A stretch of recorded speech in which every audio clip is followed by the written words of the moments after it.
దేవునికి మహిమ ఉండాలి. దేవుని నామానికి మహిమ కలుగును గాక. హల్లెలూయా. హల్లెలూయా.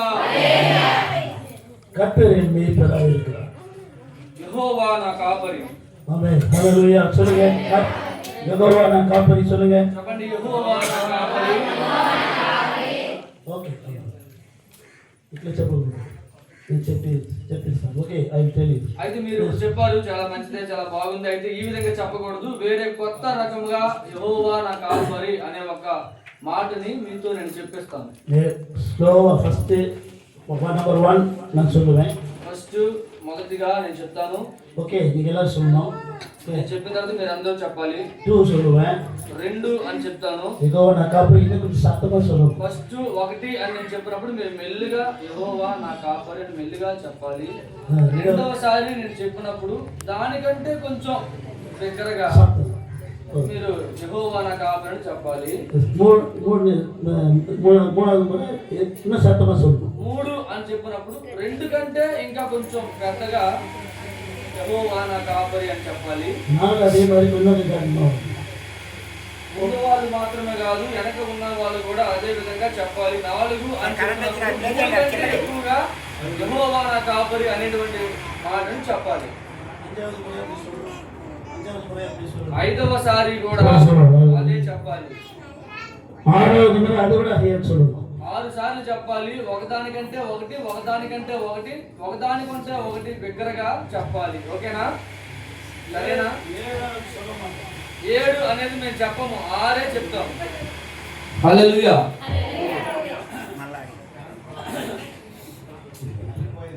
ఏడోది మేము చెప్పము.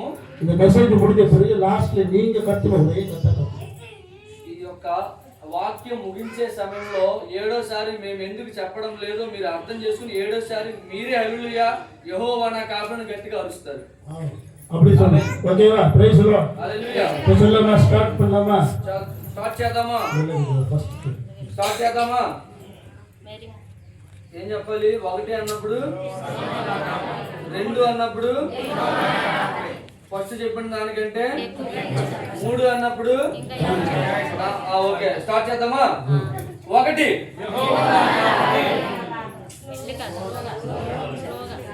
Slow motion. హల్లెలూయా. నంబర్ చెప్పేటప్పుడే 2 3 4 అట్లా చెప్పాలా? హల్లెలూయా. Praise lord. స్టార్ట్ చేద్దామా?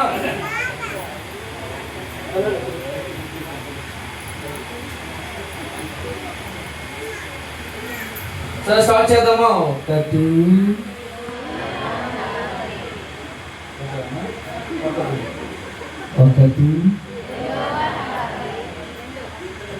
2 3 4 5 6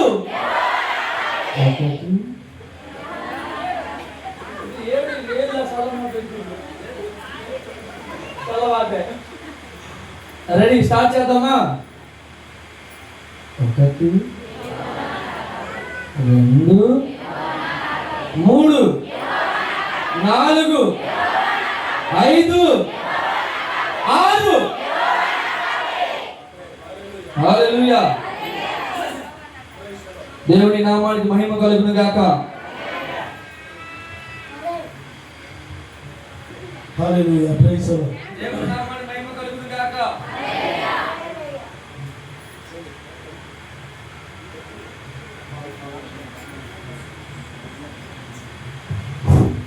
హల్లెలూయా.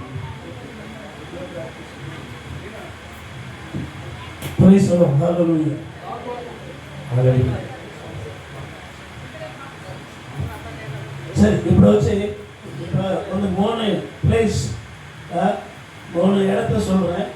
ఇప్పుడు దేవుని వాక్య భాగంలో నుంచి ఒక 3 స్థలాలని మీ ముందు నేను మీకు చెప్తాను. సరియా? సరేనా? మాగోన్, మాయోను. మాయోను అనేటువంటి ఒక స్థలము. రెండవది జూడేయా, యూదయ అనేటువంటి ఒక స్థలము. మూడవది ఎంగేది ఎంగేది అనేటువంటి ఒక స్థలము. சரியா? సరేనా? நீங்க சொல்லுங்க பார்க்கலாம். చెప్పండి చూద్దాం. మొదటిది 1 మాయోను, రెండోది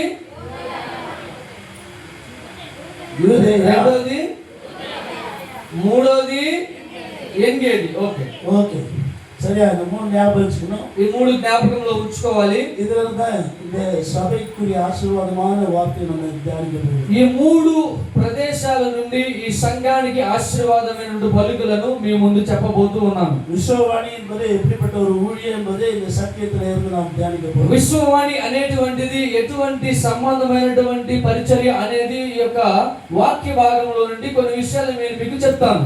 அருமையான கர்த்தருடைய பிள்ளைகளே, ప్రియమైన దేవుని బిడ్డలారా, கர்த்தருடைய வசனத்திற்கும் வேதத்திலே దేవుడి ஊழியத்திற்கும் மிக தொடர்பு ఉంది. దేవుని యొక్క పరిచర్యలో దేవుని వాక్యానికి దేవుని బిడ్డలకి చాలా సంబంధం ఉంది. ஆகவே தேவாலயம் மிக முக்கியமான ஒன்று.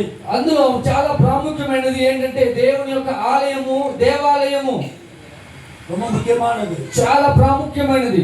கால் எடுத்து வந்து இந்த தேவாலயத்துக்குள்ள எந்த தேவாலயமா இருந்தாலும் கால் எடுத்து வந்து விசுவாசிகள் வச்சுட்டா அந்த காலை திருப்பி கர்த்தருடைய வருகை దేవాలయத்தில் தான் இருக்கும். అయితే వాక్య భాగంలో సెలవిసిన మాట ఏంటంటే దేవుని ఆలయంలోని కాలు ఒకసారి పెట్టిన తర్వాత మరలా తిరిగి వెళ్ళినప్పుడు దేవుని ఆశీర్వాదంతో వెనక్కి వెళ్తావు. అరుமையான కర్తరుடைய பிள்ளைகளே, నా ప్రియమైన దేవుని బిడ్డలారా, దేవాలయమానది, దేవుని ఆలయం అనేది ఆశీర్వదించబడ్డదాన దేవుడు, ఆశీర్వదించబడినటువంటి ఒక స్థలము. విశ్వవాణియే ఆరంభించవరే ఎమిల్ జబసింగ్ అంకిల్. ఈ విశ్వవాణిని ప్రారంభించింది ఎమిల్ జబసింగ్ అన్నన్. నా ఒక 12 వయసులో எங்க அப்பா அவருடைய வீட்டுக்கு கூட்டி போனாரு. నేను ఒక 12 సంవత్సరాలు ఉన్నప్పుడు మా నాన్నగారు వాళ్ళ ఇంటికి తీసుకుని వెళ్ళారు. మెడ్రాస్లో எங்களுடைய இட பக்கத்துல நான் டெல்லிஸ்ல தான் அவர் இருந்தாரு. అయితే మా యొక్క ఇంటి పక్కనే మా ప్రదేశంలోనే వాళ్ళు ఉండేవాళ్ళు. அரசாங்கத்துல ஒரு ఉద్యోగத்துல இருந்தாరు. అప్పుడు ఆయన ఒక మంచి పనిలో ఉన్నాడు. அரசாங்கத்துல இருந்தாరు, ప్రభుత్వ పనిలో ఉన్నారు. Government job. అదా ప్రభుత్వ పని, గవర్నమెంట్. ఓకే, அப்படிப்பட்ட பெரிய பெரிய ஒரு பதவியில இருந்தார். అటువంటి గొప్ప పదవిలో ఆయన ఉన్నారు. అప్పుడు ఆయన தகப்பனார் அவருடைய வீட்டுக்கு கொண்டு போனார். అయితే మా యొక్క తండ్రి వాళ్ళ ఇంటికి తీసుకుని వెళ్ళారు. அதற்கு பிறகு அவர் ஒரு பெரிய ஊழியத்தை ஸ்தாபித்து இன்னைக்கு வரையிலும் அந்த ஊழியத்தை கர்த்தர் நடத்தி வருகிறார். దాని తర్వాత ఆయన ఈ యొక్క స్థాపనాన్ని ప్రారంభించి దేవుని పరిచర్య ఈ విధముగా జరుగుతూ ఉన్నది. విశ్వవాణి పరిచర్య. విశ్వవాణి ஊழியம் சாதாரண ஊழியம் அல்ல. విశ్వవాణి పరిచర్య సాధారణమైనటువంటి పరిచర్య కాదు. ఆండవరుడి பார்வையிலே దేవుని యొక్క కనుచూపులో మిగ ఆశీర్వదించబడ్డ ఒక ஊழிయం, చాలా ఆశీర్వదించబడినటువంటి దేవుని చేత ఆశీర్వదించబడిన ఒక పరిచర్య విశ్వవాణి. இந்த ஊழியத்துல இந்த சபையில நீங்க இருக்கிறது, ఈ పరిచర్యలో ఈ యొక్క ఆలయంలో నీవు ఉండేది, நீங்க ஆசீர்வதிக்கப்பட்டவர்கள், మీరందరూ ఆశీర్వదించబడిన జనాంగం. ఆమేన్. சொல்லுங்க, చెప్పండి, நான் ఆశీర్వదించబడ్డాను. నేను ఆశీర్వదించబడిన వాడిని చెప్పండి. నోరు తెరిచి ఇక్కడ చెయ్యి పెట్టుకుని చెప్పండి, నేను ఆశీర్వదించబడిన వాడిని, నేను ఆశీర్వదించబడిన దానిని. Hallelujah. Amen. Praise the Lord. బైబిల్లో ஒரு அப்பா அம்மா இருக்காங்க. బైబిల్ గ్రంథంలో ఒక తల్లిదండ్రులు ఉన్నారు. அவங்களுக்கு 8 பிள்ளைங்க. వాళ్ళకి 8 సంతానం. அதுல எல்லாரும் 7 பிள்ளைங்க மிலிட்டரியில இருந்தாங்க. అందులో 7 మిలిటరీలో ఉన్నారు. ஆனால் ஒரே ஒரு கடைசி ஒரு பையன், అయితే చివరిగా ఉన్న చివరి కుమారుడు, அவர் மாத்திரம் ఎదుమే జ్ఞానం இல்லை, படிப்பு இல்லை. ఆయన మాత్రము 7 మిలిటరీలో ఉన్నారు. చివరిగా ఉన్న ఒక అబ్బాయికి జ్ఞానం లేదు, చదువు లేదు. ஆனால் கர்த்தருக்கு பிரியமான அருமையான குழந்தை. కానీ దేవుని దృష్టిలో దేవునికి చాలా అతి ప్రియమైనటువంటి ఒక కుమారుడిగా ఎంచబడ్డాడు ఆయన. அவன் எல்லாம் கவனிக்கணும். చాలా గమనించండి. அந்த பையனுக்கு ஒரு 14 వయసు. ఆ యొక్క బాబుకి 14 సంవత్సరాలు. திடீர்னு சொல்லி హఠాత్తుగా அந்த இஸ்ரவேல் தேசத்துல இருந்த குடும்பம், ఆ వాళ్ళు ఇశ్రాయేలు కుటుంబంలో, ఇశ్రాయేల్ దేశంలో ఉన్న కుటుంబము ஆண்டவர் ஒரு தீர்க்கதரிசி அனுப்பி అయితే వాళ్ళ దగ్గరికి ఒక ప్రవక్తను పంపించి அந்த 14 వయసు పైయనే ఆ 14 సంవత్సరాల బాలుని இந்த தேசத்துக்கு ராஜாவாக அபிஷேகம் பண்ணி ఈ దేశానికి రాజుగా అభిషేకించబడ్డాను, నేను పంపబడ్డాను అని చెప్పి ఆయన కుటుంబంలో చెప్తున్నాడు. நல்லா கவனிக்கணும். బాగా గమనించాలి. அந்த வீட்டுக்கு வந்திருந்தாரு. అయితే ఆ ఆయన ఇంటికి వెళ్ళాడు ప్రవక్త. நல்லா கவனிக்கலாம். அவங்க 7 பிள்ளைங்க மிலிட்டரியில இருக்காங்க. అయితే 7 కూడా మిలిటరీలో ఉన్నారు. அவங்க அப்பா எல்லா பிள்ளைங்களையும் வரிசையா இவன் தான் ராஜாவாக போறான்னு சொல்லிட்டு 7 பிள்ளைங்களை அனுப்பினார். అయితే ప్రవక్త వచ్చినప్పుడు 7 కూడా పంపించాడు. ఆయన యొక్క తండ్రి ఇతనుగా ఇతన అని చెప్పి. అప్పుడు சொன்னார் தீர்க்கதரிசி இவங்க யாரும் இல்லை. అయితే అప్పుడు చెప్తున్న ప్రవక్త అయినటువంటి ఆయన దేవుని మనుషులు ఏమంటాడంటే ఈయన కాదు అంటున్నాడు. 7 பேருமே இல்ல. 7 కాదు. எல்லா మిలిటరీ ఆఫీసర్స్. అయితే వీళ్ళందరూ కూడా మిలిటరీలో మంచి ఆఫీసర్స్. ఇశ్రాయేల్ దేశంలోని మిలిటరీ ఆఫీసర్స్. ఇశ్రాయేల్ దేశానికి గొప్ప ఆఫీసర్స్ అన్నమాట. ఇది ఎట్టాది పైన అసలు ఎங்க இருக்காవు அவன் ஆடு மேய்க்கிறట్లే. అయితే ఇంకా ఎవరైనా ఉన్నారంటే కనీసి చివరిగా ఒక ఆయన ఉన్నాడు అంటే ఆయన ఎక్కడ ఉన్నాడు అని చెప్పి అడుగుతున్నాడు. அந்த పైన కూంటారు. అయితే వెంటనే ఆ చివరిగా ఉన్న వాడిని పిలుచుకొని రండి తీసుకురండి అని చెప్పి అన్నాడు ప్రవక్త. అయితే చిన్న బాలుడు 14 సంవత్సరాల బాలుడు పిలిపించిన ఇంటికి వచ్చాడు. அப்படியே உட்கார்ந்திருக்காரு. ఈ ప్రవక్త అలానే కూర్చున్నాడు. அந்த పైన பார்த்தா రాజవరం இல்ல. అయితే ఆయన బాలుడు చూసినప్పుడు రాజుకు ఉండవలసిన లక్షణాలు ఏం కనిపించలేదు. ఆండవర్ என்ன பண்ணாருன்னா అయితే ప్రభు ఏం చేస్తాడంటే ప్రవాది వచ్చి అయితే ఆయన కొట్టి ఎందుకు నువ్వు నిలబడు. అది ఓరాపడ அந்த పయ్యన్ ఇగో చివరిగా ఉన్నాడు కదా ఆ బాలుడు ఆయనే రాజును అభిషేకించు. అరుణాల కత్తుడే పిల్లలే ప్రియమైన దేవుని బిడ్డలారా చాలా బాగా గమనించండి. చిన్న పైనకు మునాలాంటి దేశத்துக்கு முதல் రాజా ஒருத்தர் இருந்தார். ఆ చిన్న బాలుడికి ముందుగా ఒక రాజా ఆ దేశానికి ఉన్నారు. ఆనా அந்த రాజా இந்த పయ్యన్ மேல பிடிக்கல. అయితే ఆ రాజుకి ఈ యొక్క బాలుడిని చూసినప్పుడు ఇష్టపడలేదు. அரண்மனையில ஒரு வேலை கொடுத்தாங்க. అయితే ఆయన యొక్క అరణ్మனை అంటే కోటలో ఒక చిన్న పని అప్పగించాడు. ఆనాலும் அந்த పయ్యన్ மேல ரொம்ப కోపமா இருந்தார். అయినా సరే ఆ కోటలో ఆయన నడుస్తూ ఉన్నప్పుడు కూడా ఆయన చూస్తున్న ప్రతిసారి రాజుకు దావీదు చూసినప్పుడు చాలా కోపం. அந்த రాజా என்ன செஞ்சாருன்னா ఆ రాజు ఏం చేశాడు కోపంతో పయ్యனை எப்படியாவது சாவடிக்கணும்னு சொல்லி ఆ బాలుడిని ఏ రకంగానైనా సరే చంపేయాలనుకున్నాడు. அந்த పయ్యన్ ஒரு பெரிய వెற்றியை தேடி கொடுத்தா ఇశ్రాయేలుకి. అయితే ఆ యొక్క బాలుడు ఏం చేశాడంటే ఇశ్రాయేల్ దేశానికి ఒక గొప్ప విజయాన్ని అందించాడు. என்ன విజయం தெரியுமா? ఏం జరిగిందో తెలుసా? அரண்மனைக்கு போன பிறகு ఆ కోటకు వెళ్ళిన తర్వాత దావీదు గమనించండి அவங்களுக்கு விரோதமா பெலிஸ்தியர்கள் யுத்தத்துக்கு வந்தாங்க. ఇశ్రాయేలుకు విరోధంగా ఫిలిష్తీయులు యుద్ధానికి వచ్చారు. அவங்க பெலிஸ்தியரை பெரிய భయంకరమైన ஒரு பெரிய கூட்டம். అయితే ఇశ్రాయేలు వచ్చినటువంటి ఎదురుగా ఉన్నటువంటి శత్రుసేన చాలా గొప్ప సమూహం.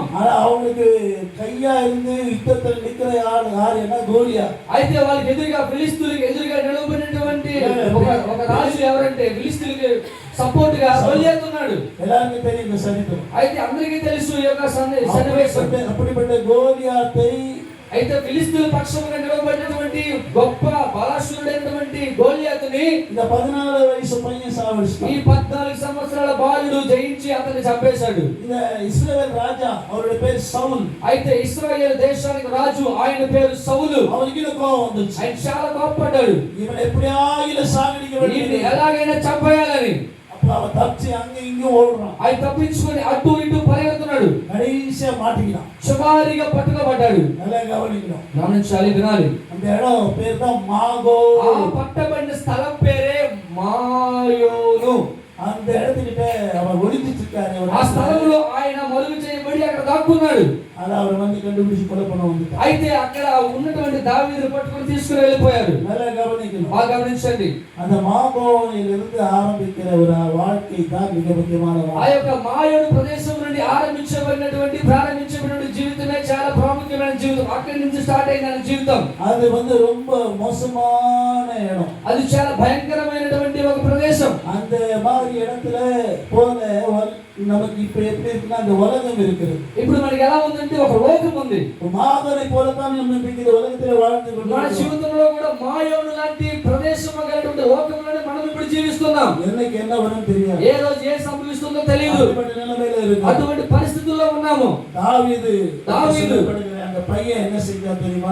ఇంతవరకు నేను చెప్పబడినటువంటి దావీదు అనేటువంటి వ్యక్తి ఏం చేశాడో తెలుసా? మాగోన్లో வந்து மாட்டிக்கிட்டான். మాయోన్లో పట్టబడ్డాడు సౌలు చేతికి. நல்லா கவனிங்க. బాగా గమనించి వినండి. அவனுக்கு சின்ன వయసు. ఆయనకి చాలా చిన్న వయసు. அவர் கூட அந்த గోలియాత్ జయించదనాల అయితే ఆ యొక్క చిన్న బాలుడైనటువంటి దావీదు గోలియాతును జయించిన ద్వారా ஒரு 400 பேர் அவர் பின்னால சுத்திட்டு இருந்தாங்க. ఆయన వెనకాల 400 మంది తిరుగుతూ ఉన్నారు చుట్టూ. நல்லா கவனிங்க. బాగా గమనించాలి. அந்த இடத்துல இருக்கும்போது ఆ యొక్క స్థలంలో ఉన్నప్పుడు సౌలు அவருடைய సైనికులు வந்து విట్టారు. సౌలు వాళ్ళ యొక్క సైన్యం వచ్చింది. இவன் கூட இருக்கிற 400 பேரும் ஓடிட்டாங்க. అయితే ఉన్న వాళ్ళు అందరూ కూడా ఆయనకి ఈ దావీదు వెనకాల ఉన్న వాళ్ళందరూ పారిపోయారు. బాగా గమనించి ఆలోచించండి. அந்த பையன் என்ன பண்ணுவான்? అయితే అందరూ కూడా ఉన్నారని అనుకున్నాడు. ఉన్న వాళ్ళందరూ కూడా దావీదు విడిచిపెట్టి వెళ్ళిపోయారు. అప్పుడు ఏమనుకుంటాడు దావీదు? వాలిబ పైన కూడా తెలియదు. చూడండి, ఈ 14 సంవత్సరాల బాలుడు యవనస్తుడికి ఏం అర్థం కాలేదు. ఎందుకు 400 మంది నా వెనకాల ఉన్న వాళ్ళు వెళ్ళిపోయారని. ఉடனே ஒரு பாட்டு பாட ஆரம்பிச்சான். అయితే వెంటనే ఆయన ఒక పాట పాడడం ప్రారంభించారు. సంగీతం 22వ సంగీతం పాడ ఆరంభించారు. చూడండి, కీర్తన 22వ అధ్యాయం. సరే, అందులో మొదటి వచనం మాత్రం వాసించండి. అందులో మొదటి మాత్రం చదవండి అర్జునుడిగా. అందరికి తెలిసిన వాక్యమే. నా దేవా